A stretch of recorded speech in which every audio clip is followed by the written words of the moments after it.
തോറ്റു തുന്നമ്പാടി.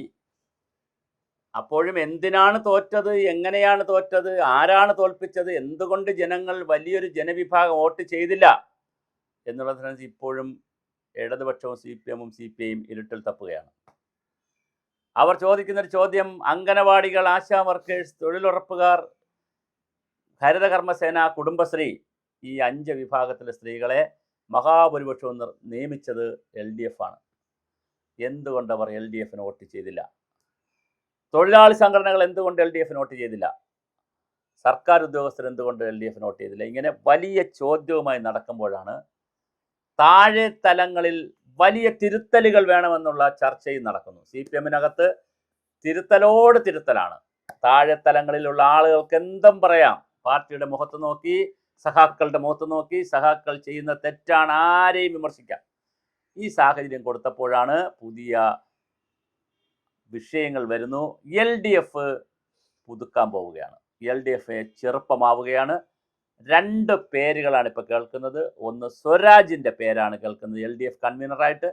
അങ്ങനെ LDF കൺവീനറായിട്ട് സ്വരാജ് വരുമോ എന്നുള്ളതാണ്. സ്വരാജ് വരണം എന്നുള്ളിടത്താണ് CPI-യുടെ ഒരു നിലപാട്. അതേസമയം CPM-ൻ്റെ കാൻഡിഡേറ്റായി വരുന്നത് P. രാജീവാണ്. P. രാജീവ് എഴുത്തുകാരനാണ്. ദേശാഭിമാനി റെസിഡൻറ്റ് എഡിറ്ററായിരുന്നു. ഏക കുഴപ്പം P. രാജീവ് പറയുന്നത് എന്താണെന്ന് P. രാജീവിനും അറിയില്ല, നമുക്കും അറിയില്ല. അങ്ങനെ ഒരു ഗുണമുണ്ട്. ഈ ചില കമ്മ്യൂണിസ്റ്റ് സഖാക്കൾ സംസാരിക്കുന്നത്, ഇപ്പോൾ കുഞ്ഞിക്കണ്ണൻ, ഈ എന്താണ് കേളുവെട്ടൻ പഠന കേന്ദ്രം, കോഴിക്കോട് കേളുവെട്ടൻ പഠന കേന്ദ്രത്തിൻ്റെ പ്രധാനപ്പെട്ട ഒരു ഉസ്താദാണ് ഈ KT കുഞ്ഞിക്കണ്ണൻ. പഴയ KT ആണോ KP ആണോ, KT കുഞ്ഞിക്കണ്ണൻ തോന്നുന്നു. പഴയ നക്സൽ ബാരി, അല്ല ഈ മാവോയിസ്റ്റൊക്കെ ആയിരുന്ന, നക്സൽ ബാരിയൊക്കെ ആയിരുന്ന KT കുഞ്ഞിക്കണ്ണൻ. അദ്ദേഹം ഈ ചാനൽ ചർച്ചയൊക്കെ വരും. അപ്പോൾ അദ്ദേഹം പറയുന്നത് എന്താണെന്ന് അദ്ദേഹത്തിനും അറിയത്തില്ല, നമുക്കും അറിയത്തില്ല.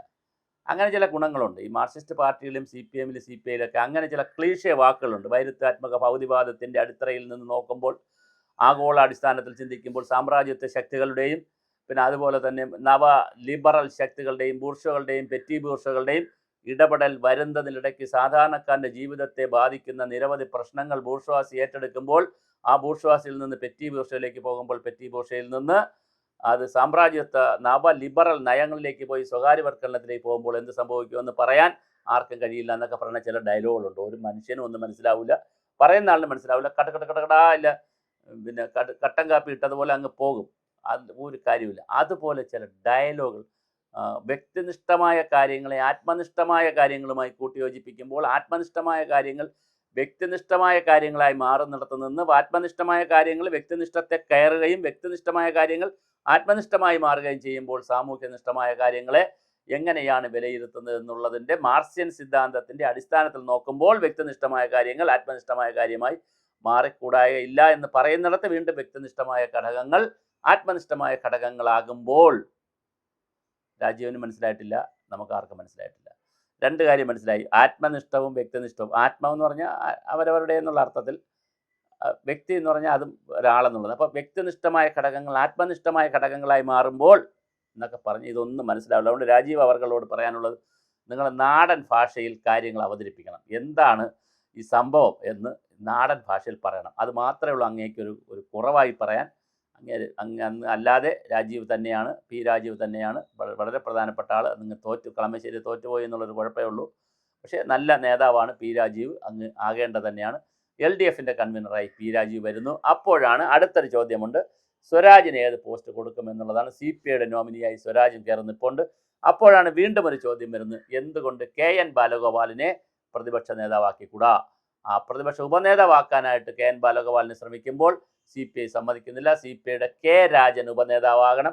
അത് വലിയ ചർച്ച നടക്കുകയാണ്, വലിയ ബഹളം നടക്കുകയാണ്. CPM CPI-ആയിട്ട് അന്തർധാര, അകത്താണ് ധാര, വെളിയിലല്ല, അകത്ത് വലിയ തർക്കം നടക്കുകയാണ്. ആ തർക്കത്തിൽ CPM-നും CPI-ക്കും നമ്മുടെ തർക്കത്തിൽ CPI-ക്ക് കിട്ടിയേ പറ്റൂ, അല്ല ഞങ്ങളൊരു പ്രതിപക്ഷ ഉപനേതാവിനെ അംഗീകരിക്കുന്ന പ്രശ്നമില്ല ബാലഗോപാലിനെ എന്നുള്ള നിലയിൽ കടുത്ത നിലപാടാണ്, വളരെ കടുപ്പമുള്ളൊരു നിലപാടാണ് CPI എടുത്തിരിക്കുന്നത്. ബിനോയ് വിശ്വം. പക്ഷേ CPI സംബന്ധിച്ചിടത്തോളം എത്ര കടുപ്പത്തിൽ നിലപാടെടുക്കുമോ അത്ര തന്നെ ലൈറ്റായി മാറാനും സാധ്യതയുണ്ട്. കാരണം അവർക്ക് അങ്ങനെ കടുപ്പത്തിൽ തീരുമാനമെടുത്ത് കടുപ്പിച്ച് പോകാൻ കഴിയുന്നൊരു പാർട്ടിയല്ല. പ്രത്യേകിച്ച് CPM-ൻ്റെ മുന്നിൽ അങ്ങനെ കടുപ്പിച്ചാൽ, പിണറായിയുടെ മുമ്പിലൊക്കെ അങ്ങനെ കടുപ്പിച്ചാൽ ഒരു കാര്യമില്ല. അതുകൊണ്ട് അത് നടക്കുമെന്ന് തോന്നുന്നില്ല. പക്ഷേ ബാലഗോപാൽ തന്നെയായിരിക്കും പ്രതിപക്ഷ നേതാവ്, ഉപനേതാവ്. പ്രതിപക്ഷ ഉപനേതാവ് നാളത്തെ പ്രതിപക്ഷ നേതാവാണ്. അപ്പോൾ തീർച്ചയായും കേരളത്തിൽ പ്രതിപക്ഷ നേതാവായും ബാലഗോപാൽ വരുന്നു. അതുപോലെ തന്നെ LDFിൻ്റെ കൺവീനറായി പി രാജീവോ സ്വരാജോ വരുന്നു എന്നുള്ളതാണ് പുതിയ വാർത്ത. അപ്പോൾ എന്തായാലും വളരെ രസകരമായിട്ടുള്ള ഒരു വാർത്തകളാണ് കേൾക്കുന്നത്. പി രാജീവ് വരികയാണെങ്കിൽ ഞാൻ ഈ പറഞ്ഞ ആത്മനിഷ്ഠ, വ്യക്തിനിഷ്ഠ ഘടകങ്ങളൊക്കെ അങ്ങോട്ട് മാറ്റി വെച്ചിട്ട് അങ്ങ് പാവപ്പെട്ട ദരിദ്രൻ്റെ, പട്ടിണിപ്പാവങ്ങളുടെ, സാധാരണക്കാരുടെ, സ്ത്രീകളുടെ, പരിസ്ഥിതി ദുരിതം അനുഭവിക്കുന്നവരുടെ, പ്രത്യേകിച്ച് അവിടെ ഈ കളമശ്ശേരിക്കടുത്ത് മണ്ഡലത്തിൽ തന്നെയുള്ള തൃപ്പൂണിത്തറയ്ക്കടുത്തുള്ള ഒരു കാർ കമ്പനിയുമായി ബന്ധപ്പെട്ട പാരിസ്ഥിതിക പ്രശ്നങ്ങളൊക്കെ കുറേ ഉണ്ടായിരുന്നല്ലോ. അതുപോലുള്ള പ്രശ്നങ്ങളിൽ, ജീവൽ പ്രശ്നങ്ങളിൽ, മനുഷ്യൻ്റെ ജീവൽ പ്രശ്നങ്ങളിൽ അങ്ങ് ഭംഗിയായി ഇടപെടുക. അതിന് എന്തെങ്കിലും ചെയ്തു കൊടുക്കാൻ പറ്റുമെന്ന് നോക്കുക. മറ്റ് ഘടകങ്ങളൊക്കെ, അതായത് ആത്മനിഷ്ഠാപരമായ, വ്യക്തിനിഷ്ഠാപരമായ ഘടകങ്ങളൊക്കെ ജനം തീരുമാനിച്ചോളും. ഇവിടുത്തെ ന്യൂജൻ കുട്ടികൾക്കോ അല്ലെങ്കിൽ ഇസഡ് ജൻ കുട്ടികൾക്കോ പുതിയ യുവാക്കൾക്കോ യുവതികൾക്കോ പുതിയ തലമുറയ്ക്കോ ഇതിനകത്തൊന്നും യാതൊരു താല്പര്യമില്ല. നിങ്ങൾ ആ ഘടകങ്ങളെയൊക്കെ മാറ്റി വെച്ചിട്ട് മനുഷ്യനെ ബാധിക്കുന്ന, മനുഷ്യൻ്റെ ദുഃഖങ്ങളെ ബാധിക്കുന്ന, അവൻ്റെ പ്രയാസങ്ങളെ ബാധിക്കുന്ന, അവൻ്റെ സങ്കടങ്ങളെ ബാധിക്കുന്ന വളരെ കൃത്യമായ കുറച്ച് കാര്യങ്ങളിലേക്ക്, ഘടകങ്ങളിലേക്ക് വന്നാൽ നന്നായിരിക്കും. എന്തായാലും പി രാജീവാണോ സ്വരാജാണോ അടുത്ത LDF കൺവീനർ എന്ന് നമുക്ക് കാത്തിരുന്ന് കാണാം. അപ്പോഴും പ്രതിപക്ഷ നേതാവിൻ്റെ കാര്യത്തിൽ ഒരു അനിശ്ചിതത്വമുണ്ട്. ബാലഗോപാലിനെ പ്രതിപക്ഷ ഉപനേതാവ് ഇപ്പോൾ ആക്കുക. ഏതെങ്കിലും തരത്തിൽ പിണറായി വിജയൻ ഒഴിയുമ്പോൾ പ്രധാന നേതാവാക്കുക എന്നുള്ളതാണ് CPM അജണ്ട. പക്ഷേ അത് CPIക്ക് തന്നെ കിട്ടണം, അത് രാജന് കിട്ടണം എന്നുള്ളതാണ് CPIയുടെ താല്പര്യം. അപ്പോൾ ഇതിലെന്ത് സംഭവിക്കുമെന്ന് വരും ദിവസങ്ങളിൽ നമുക്ക് കാത്തിരുന്ന് ക്ഷമയോടെ കാണാം.